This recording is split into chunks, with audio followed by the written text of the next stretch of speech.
نحمده ونصلي على رسوله الكريم اما بعد۔ حضور صلی اللہ علیہ وسلم کا وجود بہت بڑی نعمت ہے۔ اس نعمت کا شکریہ اور اس پر فرحت ضروری ہے۔ اس میں کسی مسلمان کو شک و شبہ نہیں کہ حق تعالی کی ہر ایک نعمت قابل شکر ہے، خصوصاً جو بڑی نعمت ہو، پھر خصوصاً جو دینی نعمت ہو، اور دینی نعمتوں میں سے بھی جو بڑی نعمت ہو، پھر ان میں بھی خاص وہ نعمت جو تمام دین اور دنیاوی نعمتوں کی اصل ہے۔ اور وہ نعمت کیا ہے؟ حضور سید عالم صلی اللہ علیہ وسلم کی تشریف آوری، کیونکہ وہ دنیاوی نعمتوں کے سرچشمہ بھی آپ ہی ہیں، اور صرف مسلمانوں ہی کے لیے نہیں بلکہ تمام عالم ساری دنیا کے لیے، چنانچہ حق تعالی کا ارشاد ہے وَمَا أَرْسَلْنَاكَ إِلَّا رَحْمَةً لِلْعَالَمِينَ، یعنی اے محمد صلی اللہ علیہ وسلم، ہم نے نہیں بھیجا آپ کو مگر جہانوں کی رحمت کے واسطے۔ دیکھیے، عالمین میں کوئی تخصیص نہیں، اس میں انسان غیر انسان، مسلمان یا غیر مسلمان کی کوئی تخصیص نہیں۔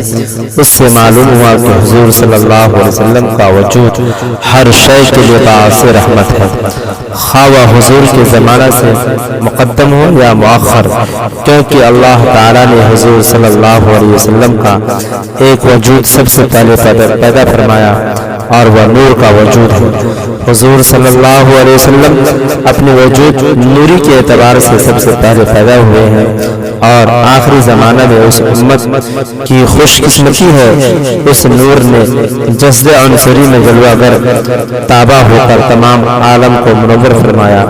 پھر حضور صلی اللہ علیہ وسلم اولاً اور آخر تمام عالم کے لیے باعث رحمت ہے۔ بس حضور صلی اللہ علیہ وسلم کا وجود تمام نعمتوں کی ازل ہونا عقل و نقل ثابت ہوا۔ جب حضور صلی اللہ علیہ وسلم کا وجود تمام نعمتوں کی اصل ہے اور نعمتوں پر شکر اور فرحت یعنی خوشی کا حکم آ گیا، چنانچہ حق تعالیٰ کا ارشاد ہے قُلْ بِفَضْلِ اللَّهِ وَبِرَحْمَتِهِ فَبِذَلِكَ فَلْيَفْرَحُوا، یعنی اے محمد صلی اللہ علیہ وسلم، آپ فرما دیجئے کہ صرف اللہ کی فضل و رحمت کے ساتھ خوش ہو، اس لیے کہ وہ بہتر ہے اس شے سے جس کو وہ لوگ جمع کرتے ہیں، یعنی متاع دنیا سے، یعنی دنیاوی ساز و سامان سے۔ اس آیت میں امر کا صیغہ موجود ہے، اس میں خوشی کا حکم ہے، تو اس فرحت کو کون منع کر سکتا ہے؟ ایسا کون مسلمان ہوگا جو حضور صلی اللہ علیہ وسلم کے وجود پر خوش نہ ہو یا شکر نہ کرے؟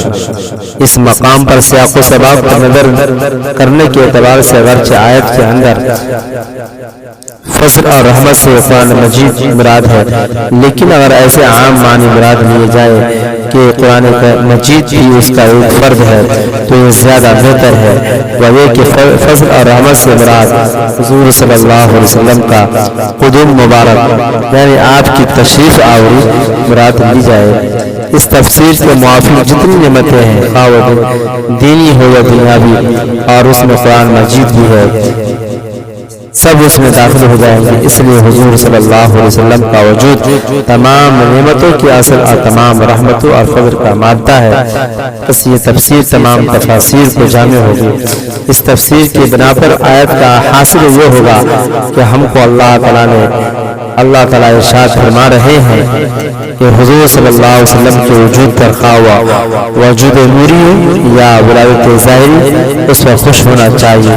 اس لیے حضور صلی اللہ علیہ وسلم ہمارے لیے تمام نعمتوں کے واسطہ ہے۔ ہم کو جو 2 وقت روٹیاں ملتی ہیں، وہ عافیت و تندرستی اور ہمارے علوم، یہ سب حضور صلی اللہ علیہ وسلم ہی کی بدولت ہے۔ فضل رحمت کے اصل وصول حضور صلی اللہ علیہ وسلم کی ذات ہے۔ بس ایسی بابرکت ذات کے وجود پر جس قدر بھی فرح اور خوشی ہو کم ہے۔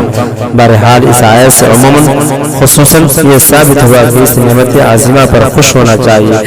دنیا میں اگر کوئی شے خوشی کی ہے تو یہی نعمت ہے۔ یہ نعمت تمام نعمتوں سے بہتر ہے۔ آگے فرمایا ہوا خیر مما تجمعون، یعنی یہ نعمت یعنی حضور صلی اللہ علیہ وسلم ان تمام چیزوں سے بہتر ہے جن کو لوگ جمع کرتے ہیں، یعنی دنیا بھر کی نعمتوں سے یہ نعمت افضل و بہتر ہے۔ بس جس نعمت پر حق تعالیٰ نے اس شد و مت تاکید کے ساتھ خوش ہونے کا حکم فرمایا ہے وہ کس طرح خوش ہونے کے قابل نہ ہوگی؟ یہ اس آیت کا اصل حاصل ہے جو اس پر مبنی ہے۔ فضل اور رحمت سے حضور صلی اللہ علیہ وسلم مراد لیے جائیں۔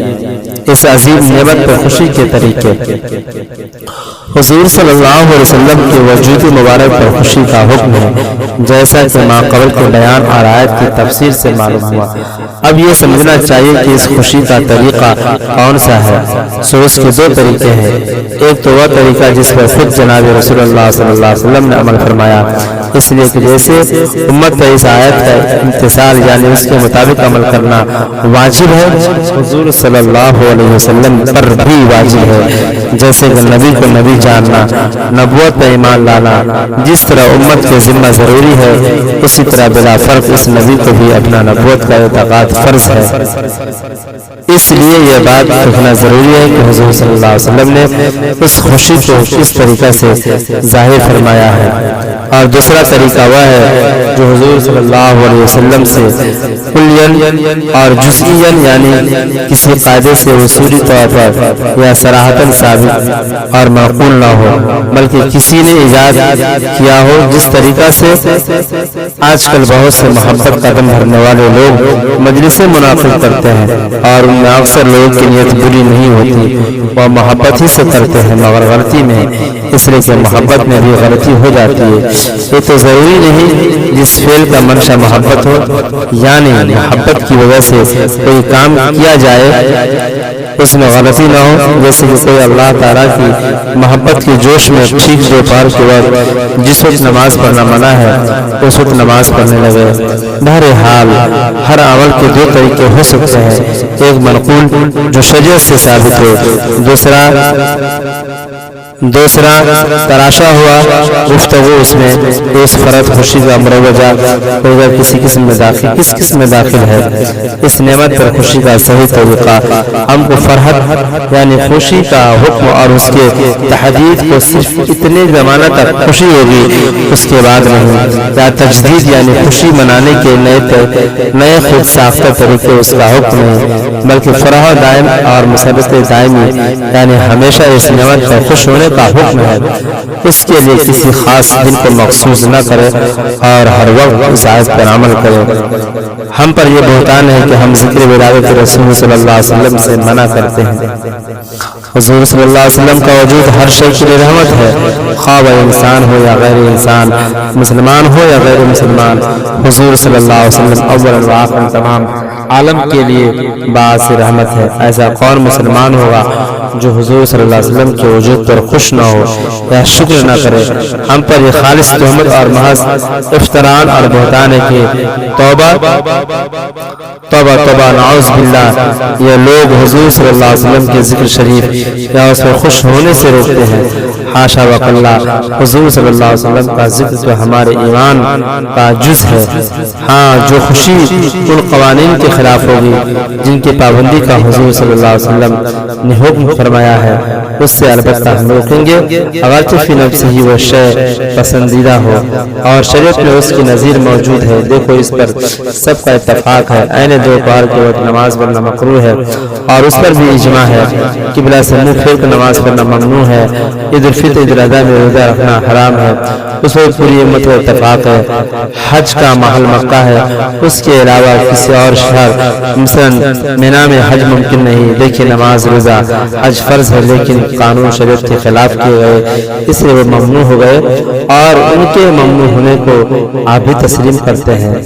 اگر کوئی ایسے نماز روزہ حج کو جو خلاف شرع کیے جائے منع کرے تو اس کو کوئی عقل مند نہ کہے گا، اس پر یہ تہمت نہ لگائے گا یہ شخص نماز روزہ حج سے روکتا ہے اور اگر نماز وجہ سے روکتا تو خود ہی ان پر کیوں عمل کرتا۔ اسی طرح زیر بحث مسئلہ ذکر میلاد النبی کے اندر سمجھو کہ ہمارے حضرت کے متعلق یہ کہنا کہ لوگ حضور صلی اللہ علیہ وسلم کی ولادت شریفہ کے ذکر یا اس پر خوش ہونے کو منع کرتے ہیں یا محض تہمت بہتان ہے، حاشا وکلا، ہم ہرگز منع نہیں کرتے، بلکہ یہ کہتے ہیں کہ ہر شے کا ایک طریقہ ہوتا ہے، جب وہ شے اس طریقے سے کی جائے گی تو وہ پسندیدہ ہے، ورنہ ناپسند اور منع کرنے کے قابل ہے۔